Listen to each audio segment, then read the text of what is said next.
So we're here at the Majestic Barrier. It's late at night, and the day 3 is over. I'm here with Brandon Cantu. How are you today? Doing all right. You doing all right? Yep. Yeah, it was a bit of a controversy yesterday, right? Yeah. Yeah. It was a very upsetting situation that happened, but I'm not over it. Just how it came down, or what happened. But you have to live with it. Yeah. How long have you been playing on this level now? 06. Since 06. And you were up here already back then?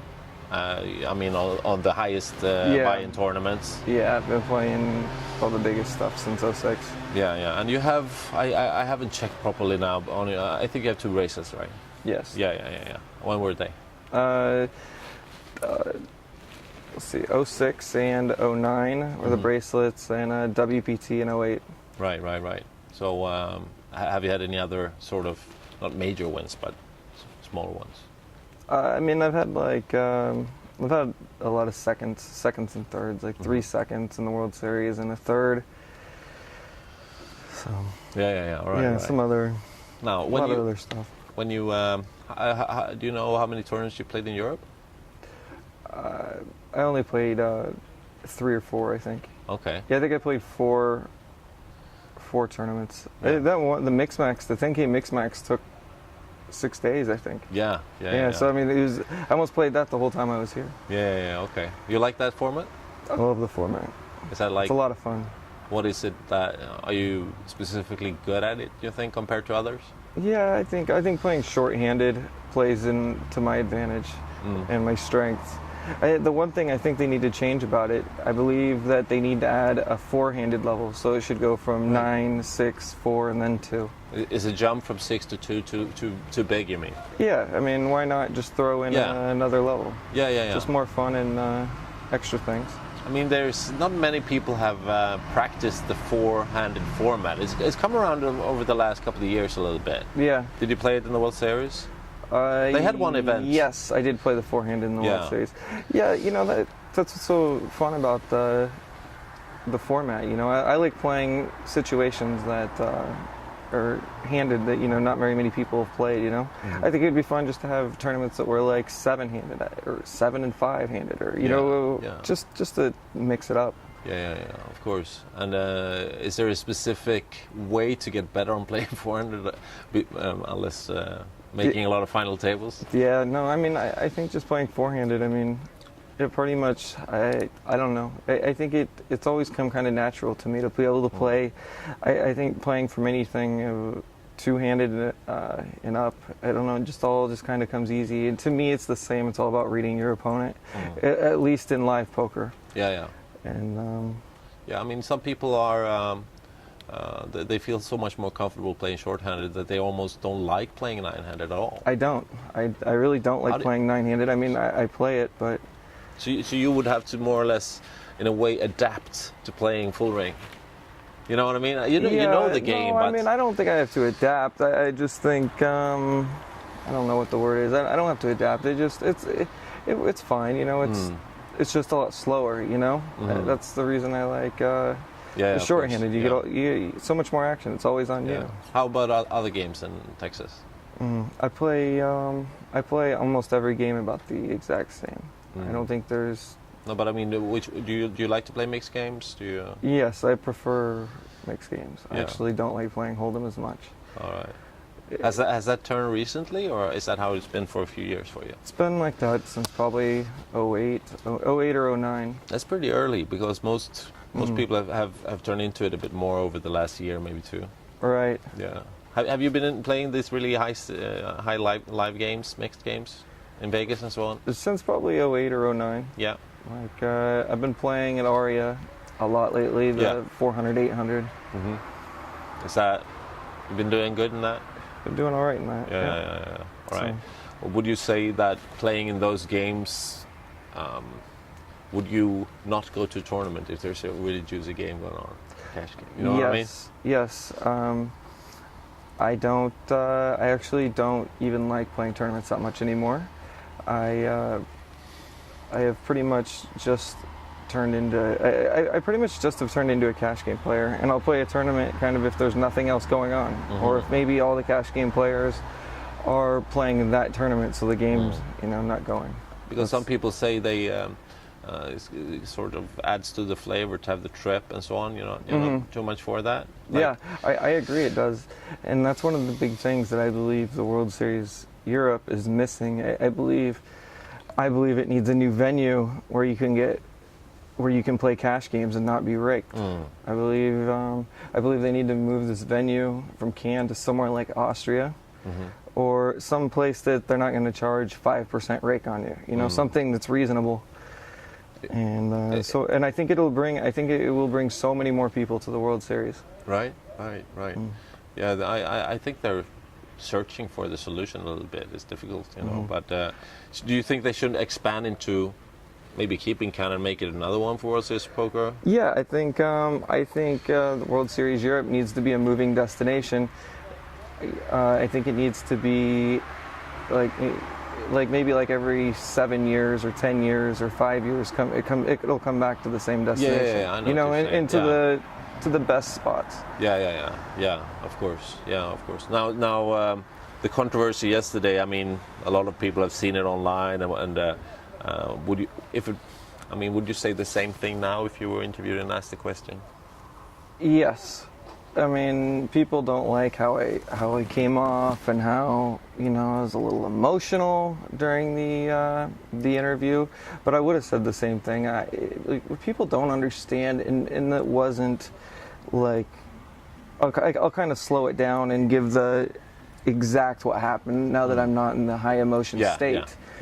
I think this is the first time I've said this, and I was reading something that Aguilar wrote where he said, we all agreed to come play the next day or something. Like I'm like, I have no idea where that came from, because I was not there during some secret agreement that I don't know what he's talking about.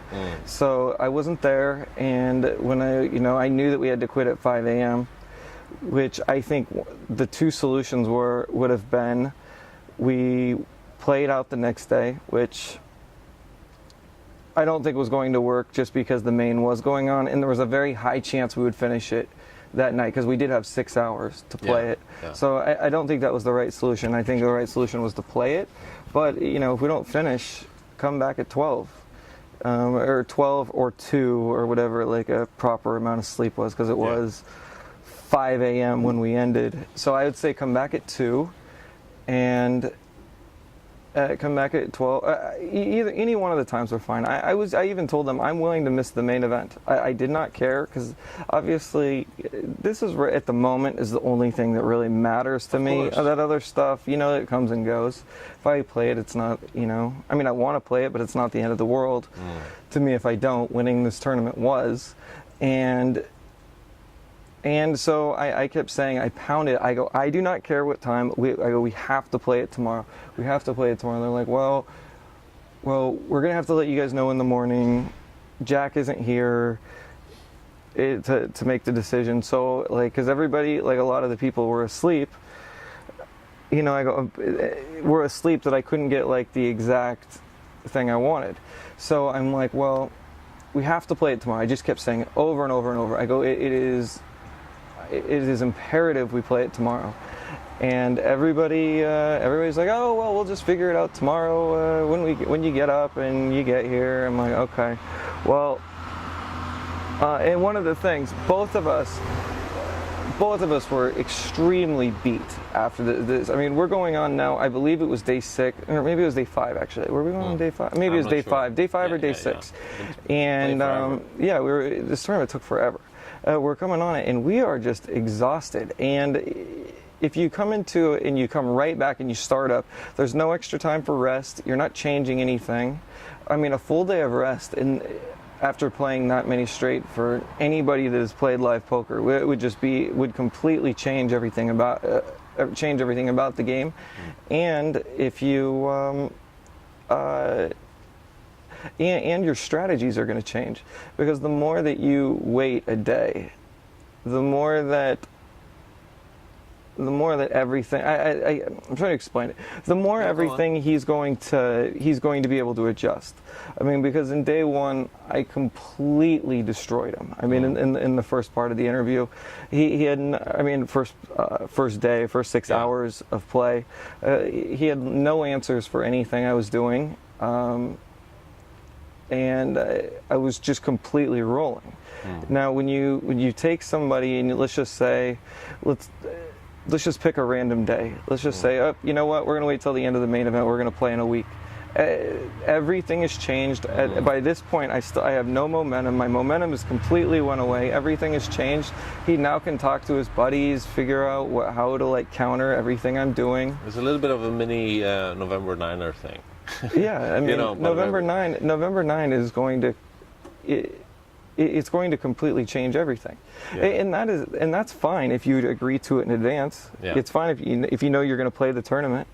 In fact, people that play the November 9, I guarantee, know that they can play a certain way, and then because they're close, and then they get a few months off, and then they can just change it. You know, you can kind of portray a different side.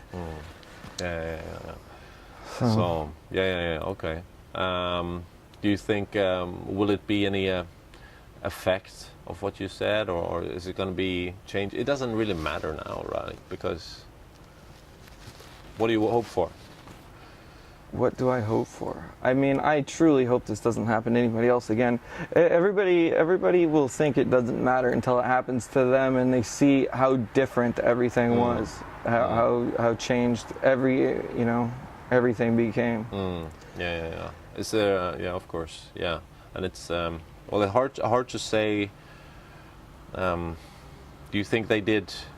Was it some specific person or just the organization that failed in a way? No, it's nothing. Nobody specific. It was just I don't know, World Series in general. Like everything that. It's not any one person in general. Also, the other thing is he busted out of the tournament at like between 4 p.m. and 6 p.m. As if they couldn't make him play right after he busts out. You know, as I said, I was willing. I even told him I was willing, when I was arguing, to leave the main event right at that time to go play. Yeah. Which I truly was, because I knew how important it was. Yeah. So even if you were in the main event, even if I was in the main event, and we had dinner coming up, should be your choice, right? It should be your of course. Or restarted at midnight when the day ends. Any of them all were good ideas. None of them were taken.